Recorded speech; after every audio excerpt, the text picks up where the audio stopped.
আমরা রিসিভ করব, কাল সকালে থেকে মিটিং আরম্ভ হচ্ছে। আমি থাকবো এয়ারপোর্টে। ষাট লাখ যে নামটা রয়েছে এখনো পর্যন্ত এটা নিয়ে সিইসি জানতে চাইলে আপনারা তৈরি? এই এটা অ্যাডজুডিকেশন তো চলছে, উনি তো জানেন, দৈনিক খবর আছে ওনার কাছে। আমার থেকে কী খবর নেবেন, ওনার কাছে দৈনিক খবর আছে। আর সাপ্লিমেন্টারি কি প্রকাশের বিষয়?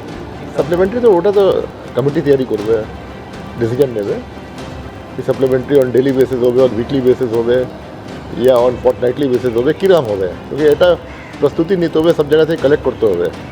700 750 জুডিশিয়াল অফিসার আছে, ওটা কালেক্ট করার পরে ওটা বুথ ওয়াইজ করতে হবে, তারপরে প্রকাশ করতে হবে। এটা সিস্টেম প্রসিজার আছে, ওটা আমরা কথাবার্তা করে, কিন্তু যে কোনো ভোটার অ্যাডজুডিকেশন হয়ে যাবে লাস্ট ডে অফ নমিনেশন পর্যন্ত।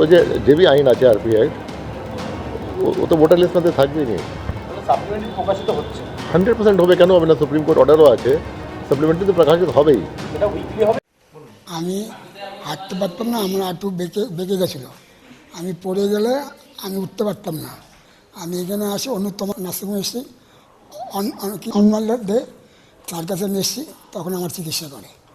আমি চিকিৎসাতে আমি ভালো হয়েছি, আজকে আমি হাঁটতে পারছি, আমার অসুবিধা আর হয়নি। উনি 15 দিন আগে আমার কাছে এসেছিলেন, দুটো পাই একবারেই মানে বেঁকে গিয়েছিল, যাকে আমরা ফিক্সড ফ্লেক্সন ডিফর্মিটি বলি। উনি হাঁটতেও পারছিলেন না, তো আমরা দুটো হাঁটুই ওনার প্রতিস্থাপন করি এবং স্বাস্থ্যসাথী কার্ডের মাধ্যমেই হয়। তো এর পরবর্তীকালে উনি আজকেই হাঁটা শুরু করলেন এবং দুটো হাঁটুই সোজা হয়ে গেছে এবং উনি স্বাভাবিকভাবেই হাঁটতে পারছেন।